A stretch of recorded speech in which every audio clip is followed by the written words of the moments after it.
Miqtë e mi, një lajm I kopshëm erdhi sot nga Serbia, në cilin thuhet që Serbia do hap një konsullat të saj në Shkodër dhe për reciprocitet qeveria shqiptare do e hap në Bujanovc, pra në luginën e Preshevës. Një gjë e tillë është krejtësisht e papranueshme, pasi do ishte një thik mas shpine për shqiptarët e Kosovës, do ishte një thik mas shpine për gjithë familjet atyre që kanë dëshmorë, që kanë dhënë jetën për çlirimin e Dardanisë tonë.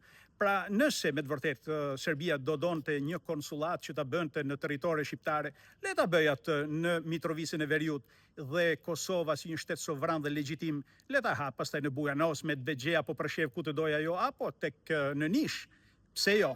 Edhe tek Molla Kuqi le ta hap, por është diçka që duhet të jetë mes dy shteteve sovrane, midis Serbisë dhe Kosovës.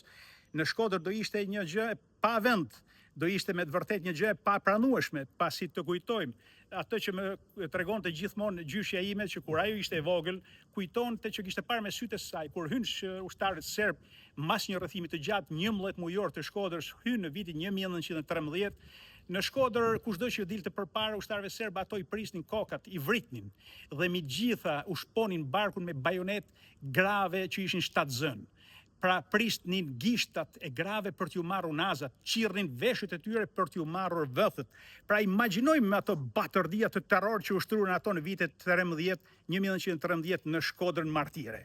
Pra një konsullat e tillë e hapur në Shkodër do të ishte me të vërtetë pa pranueshme, po cili do ishte roli I kësaj konsullate vërtet për të bërë në Shkodër? A mos do jetë ai për të hapur varret e këtyre ushtarëve të rënë gjatë rrethimit të Shkodrës në vitin 1913?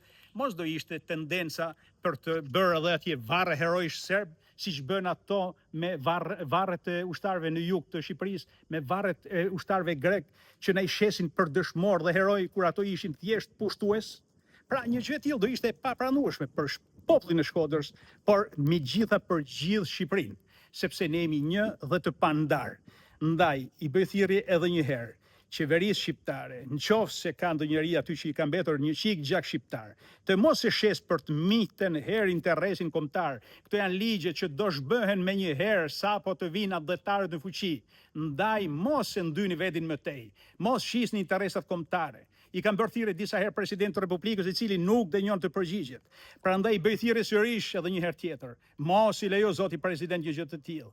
Mos I lejoni ju qeveritar, mos e lejo parlament një gjë të tillë, pasi do ishte përsëri një thik mas shpinë popullit ton. Do ishte një shitje e një mit e interesave të kombit ton, që jo përsëris do zhbëhen të gjitha në momentin që adhetarët do marrin pushtetin në dorë.